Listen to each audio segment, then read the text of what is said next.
Hello, and today I'm here, you're here, and we're gonna play a little game of Did you watch Ahsoka? And so, sir and or madam, I ask you, what did you think? And when a new Star Wars show comes out, you never know if you're gonna find some good nugget of Star Wars nerd fun, or just some stinky poo-poo doo-doo.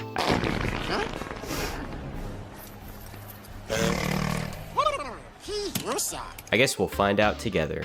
You know, going into the show, I think there was a lot of nervous energy for Star Wars fans, a lot of people putting a lot of hopes into this show, and that's for a lot of different reasons. I think number one is just the fact that we've had a lot of misses recently with Star Wars, and I'm not even necessarily somebody who looks at Star Wars since Disney has taken over and says that everything that they do is bad. I actually think for me, it's been a pretty mixed bag. You know, the sequel trilogy, not such a huge fan of that. I thought Book of Boba Fett and Obi-Wan Kenobi were big letdowns, big missed opportunities in a lot of ways, but then there are other things that I enjoyed. I really liked Rogue One. I liked the first two seasons of The Mandalorian. I really liked Andor, and I've liked some of the animated stuff that they're doing. I've liked a lot of episodes of Bad Batch, and Tales of the Jedi was pretty good as well. But I think recently, when people are sort of thinking of Star Wars, there hasn't been a movie since the sequel trilogy, which everyone would admit was a controversial trilogy. And with the TV shows, they just haven't been well received. Book of Boba Fett wasn't super well received by fans. Obi-Wan Kenobi wasn't super well received. They've been kind of back to back. Most people who watched Andor seem to like Andor, including me, but not a lot of people watched it. So when people are just thinking about Star Wars right now and sort of the recent stories that have come out, it's the controversial movie trilogy and then a series of lackluster shows. So you come in with Ahsoka, which is a fan favorite character. So right there, fans are hoping that it's done well, it's not messed up. Obi-Wan Kenobi was a fan favorite character, but can Star Wars get it right? Can Disney get it right? Can they take another beloved character and actually put out a story that most people agree is pretty solid? And just with it being such a string of, if nothing else, lackluster shows and movies as of late, can Star Wars just have something that's generally agreed on to be a win? Can it be something that doesn't at least divide more people? And then you got the Dave Filoni factor.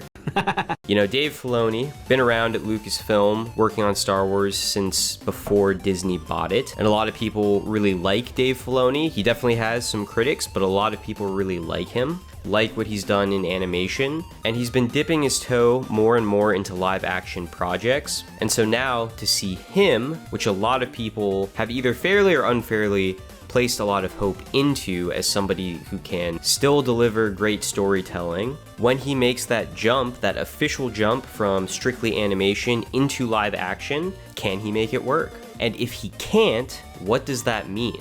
Where does all that hope that people have placed in him go? I've watched the first two episodes of the Ahsoka series once through, so I just have some initial impressions at this point.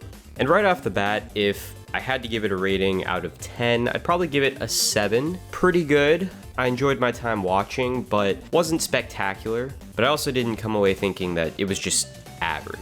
Just looking at the first two episodes that came out, I don't think there's enough here to bring back a Star Wars fan who has checked out or who goes into the show already thinking that they're not gonna like it. It seems obvious that one group of people who will like this show are fans from Star Wars Rebels, because the show is called Ahsoka, but she is only one of the main characters, because Sabine is definitely a main character too, at least in these first two episodes. And you see all kinds of callbacks, all kinds of settings from Rebels, and then Hera is thrown in there quite a bit, and it's kind of a go-between with Ahsoka and Sabine. Their relationship together is kind of rocky, but both of them will kind of vent to Hera. If you didn't watch Rebels and you don't already come in with an attachment to some of these characters, I don't think you'll feel lost. I just think a lot of things won't feel as meaningful and just won't hit the same way. Not only for coming in with attachments to the characters, but also for understanding Easter eggs, plot points, context. A lot of that is a continuation from Rebels. I do think, though, you can say that this show feels different from things like Obi-Wan Kenobi, Boba Fett, and even Andor. Just kind of has a different tone.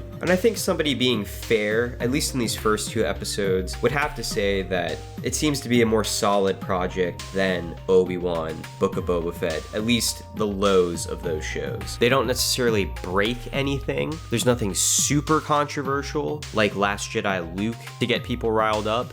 And so I think a lot of people will enjoy this. I think this is going to be a fun show for Star Wars fans who are still along for the ride. Production value is pretty good. I mean, obviously you can tell that they're using the volume to film a lot of this, but it doesn't feel as constrained or cheap as it did in Kenobi. I think Kenobi is sort of the bad example of how using the volume can hurt a show. I think Mando usually uses it pretty well. It seems like Ahsoka is going to fall more into the Mando side of things, where some of the sets, planets, and things looked really good, others not so much, but it was never really bad enough that it took me out of it, and it certainly doesn't feel claustrophobic or small like it oftentimes did in Kenobi. I thought some of the dialogue delivery was a little strange, a little stiff. There were long pauses. I don't know if that was an editing thing, a writing thing, a delivery and acting thing, a combination. Maybe I'll feel differently on a second watch, but I almost felt like in watching the scenes, sometimes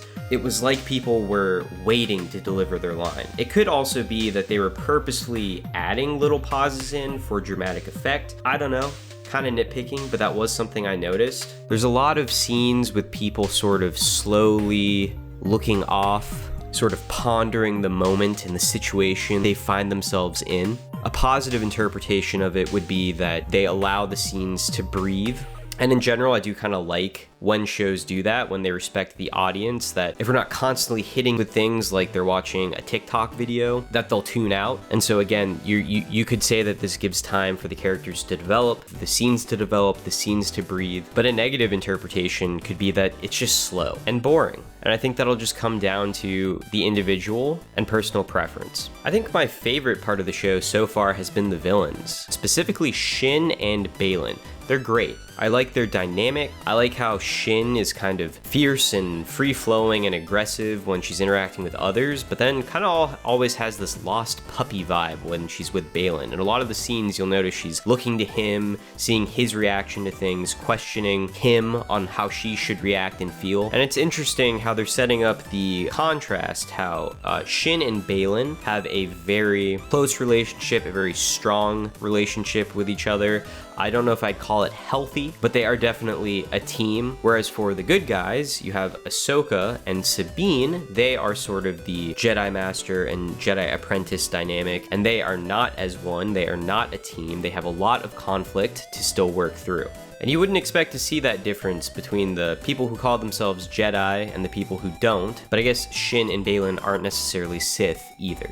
And for the villains, their performances I thought were really great. They're very compelling when on screen, and I just kind of liked Shin's movements when she fought. Kind of drew me in just being a little bit different and unique to see. The music is something else that's good that I thought stood out. There's really nice musical cues, and it feels similar to more traditional Star Wars music that you'd see in the films, which I think helps elevate the show to feel less like a TV show and more like a film. But I actually do wish, and I think this is just the Star Wars nostalgia in me, I do wish they'd actually borrow a little bit more from pre-existing themes and kind of mix those in with the new music and the new music cues. I could change my mind about it if I were to see that in practice, but I just think it would be a nice thing to have. I don't know how I'm going to structure this. I'm just going to kind of talk. There's probably going to be spoilers, so if you haven't watched it yet, you don't want to be spoiled, you should probably just click away. I think the stakes for the show are pretty good. You know, having to find the map, unlock the map, use the map. It's a little derivative, especially with Star Wars projects as of late, with maps and wayfinders to things. But overall, the idea that there's this powerful villain who is banished or is away, and people are trying to bring them back in order to plunge the galaxy into a new war, that idea is okay and works. I think the idea to introduce a new galaxy into Star Wars is interesting.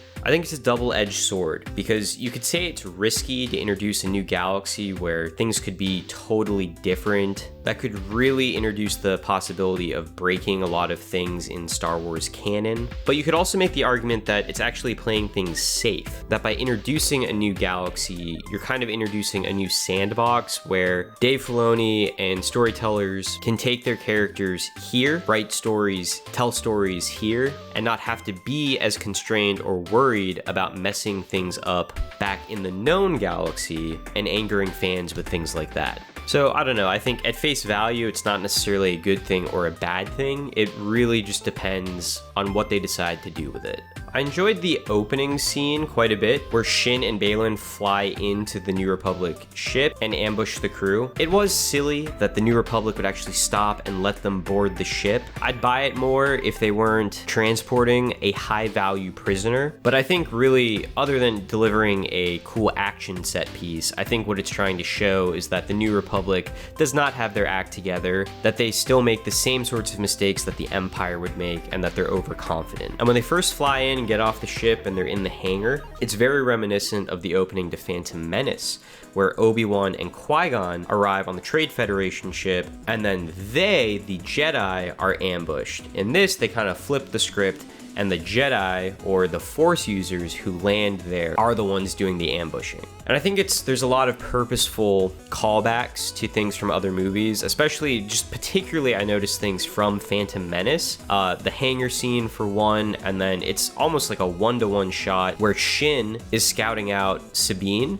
with the probe droid, and that's almost exactly the same shot as Darth Maul on Tatooine scouting out Anakin. You know, in these days of social media importance and needing to go viral and wanting to get people buzzing about the show, I thought it was interesting. I didn't really pick up on any sort of huge hype moment in either of these first two episodes. I guess the closest thing would be at the end of the first episode when Shin stabs Sabine. And actually, I did think the editing there was pretty cool, where she sort of is stabbed, breathes out, and then the episode ends. And I think that may have been a more effective moment if we hadn't had the second episode release at the same time. But because we did, we get that immediate resolution that she's fine and that the stab isn't really of any serious consequence. I do think the stab was a mistake. To do that and have somebody walk away so easily lowers stakes, makes things feel a little silly. And I'm not even saying that you need to lose a hand or something like that, but maybe just a slash, a graze, something that would knock her out of commission, but not a stab.